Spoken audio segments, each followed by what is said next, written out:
Here she is. Intron 6. Incoming for the Lady MILF. Here we go, baby. We've ascended. Yo, guys, welcome back. Today, we're going to be covering Lady Nifle, probably the best boss-killing character in the game when you don't include the theater with its insane negative 50% damage because of element. And for her to be a boss-killing machine, you don't even need her at Intron 6, but I do highly suggest getting her to I6 because that is where we unlock this insane bonus. When dealing damage with a ranged weapon, there is a 25% chance to summon Lunar Hunt or Solar Eclipse. This turns her into possibly the best weapon platform in the game. Please let me say this again. You do need I6 for the weapon builds, but the boss killing builds that I showcased at the start of the video, you will be able to do. Obviously, you'll be able to do it better because you'll be stronger, but you'll still be able to melt most of these bosses pretty efficiently. Let's start with the two ranged weapons we'll be utilizing, and first is going to be the Entropic Singularity. Bonus stat on this is 75% trigger probability. Then each shot has a chance to fire an extra projectile with no ammo cost, dealing an AoE hit for 50% of its attack. But the important part here is the AoE hitting multiple enemies and then proccing her I6 perk to spawn Lunar Hunt and Solar Eclipse. This is a good option if you have already spent your boss clears for the week. But if you have not, you're going to want Embla Inforescence. This bow gives 30% skill range, but does a lock-on, firing tracking arrows to all locked-on targets. And then when a Lumino character deals skill damage, we gain 35% skill damage for 6 seconds. Honestly, you can't go wrong with either weapon, but the bow to me is a bit stronger, especially when we get up in levels here with content. Now, there is a third weapon that did pique my interest, but I only just started messing around with it. It's Flamme De Epuration. I set up an early build for this that I will share, but something I definitely still going to be working on to see if it has more potential for a single target situation. You can definitely utilize this with her if you run out of sanity and need to finish a boss off, I would say. But I noticed that the ammo cost with the ammo use on this is very, very high. Now let's go over these gun builds, and we'll start with the Entropic Singularity and the Demon Wedges for that. We are building into trigger probability here to proc the perk. So we want Lilith's Tremel for trigger probability 100%, Rage and Tremel for crit damage and 80% trigger probability. Then we have Carefree. Upon triggering bonus effects, 30% chance to reload a bullet. That's so great. And then we have Quiver/Loadout, which is going to up our max ammo by 20%, but lower our reload speed, which is hardly even noticeable. Then we have Fold Over for multi-shot plus 60%.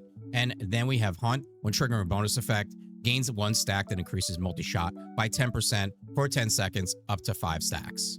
Now, I do not have this fully upgraded, but if I'm adding more to this, it is simply just going to be attack speed wherever I can get it. So something like Celerity will be going in those slots. Now we have the Embla Inforescence, and these are going to be very similar setups because we're building for 3 things here: multi-shot, trigger probability, and attack speed. So we'll start out with Rage Tremel for trigger probability. Rain of Quivers is going to give us 200% multi-shot. Then we have Tremel for more trigger probability. Then we have Serenity for the 60% attack speed, and the regular one for 30% attack speed. Focus here for crit chance. Then we have Fold Over for multi-shot, and Tyranny, when dealing crit damage, gains 1 stack that increases trigger probability by 30%, 5 seconds, up to 5 stacks. Now we have the beam rifle that I mentioned that I do need to continue working on, but I still want to show this just in case anybody's interested and wants to start working on it as well. We have a Lingering Might. This is going to trigger an explosion at the target location when defeating an enemy, and this should proc her skill as well. We have Arrow here for max ammo because, like I said, this thing tears through ammo very fast. So that's something we're going to need to build into. Then I put Carefree. When triggering bonus effects, there's a 30% chance to reload a bullet. So this is going to continuously keep us shooting the gun. Then we have trigger probability here, multi-shot, and focus for beam length. Like I said, this is up in the air and something I'm going to be working on in the next few days. If anybody has any ideas or suggestions about this weapon, just let me know in the comments. And now we have our Queen Lady Nifle, our damage dealing queen. We'll go with her demon wedges. This is going to be the same no matter what you're using, if you're just spamming skills or if you're using one of the weapons for killing things that way, which is really great for mobbing. We're going to be using 4 Scorch here, 2 Nirvana Volition for the skill damage, 1 Prime Morale, which is going to give us morale plus 18%, and then Skyloom Wildfire for the Lumino attack, skill damage, and range. Like I said, I did get her to Intron 6, and if you want to use the weapon builds, we need her at Intron 6, and it's because of this. When dealing damage using a ranged weapon, there's a 25% chance to summon either Lunar Hunt or Solar Eclipse. This is what makes those weapon builds happen. As far as Geniemon, I am using the Lumen Elf. I got this because I love Lizbel, and well, now I love Lady Nifle, and they're both Lumino, so it works out for me. But anything here with Lumino damage and increasing Lumino damage is what you're going to want to use. So let's get into the team comp here, and I am very sorry I do not have Tabethe. I wish I did. I tried to get her, was unable to get her, and I've used my weekly boss clears mostly on Lizbel because she is my favorite character, and I'm not going to be swiping for her either. So I know Tabethe is a very good option, and I do suggest her, but I personally just do not have her. Now, let's get into who I am using, and it's going to be Truffle and Filbert, who I'm basically using on every team at this point, as I think many people are, and it's going to be because of her damage skill, which is going to give you a damage boost of 61%, and I don't even have her max upgraded here. This does go up as you ascend and level up. For Truffle, this is what I run in her Demon Wedges, just building heavy into skill efficiency and max sanity. But the important thing here is we want Serenity for restoring sanity by 7 per 3 seconds for the team. Now, for a weapon you want to be using on at least one support on your team is going to be Arclight Apocalypse.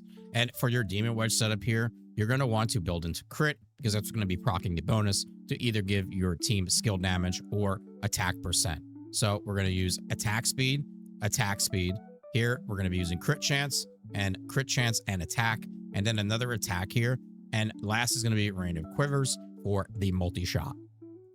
Then for my second support, since I don't have Tabethe, I will be using Margie, who is not terrible. She does add attack for her and her allies. Then for a Demon Wedge setup with her, it's going to be similar to everything I do with these budget support characters that I have for now. And we're just going to be building into sanity, skill efficiency, and then you're going to want to have uplift here for the added damage dealt by you and your teammates for 11%. So that covers everything for the Lady Nifle builds. Any questions or suggestions about the builds, let me know in the comments. Like and subscribe is appreciated. Thanks, guys.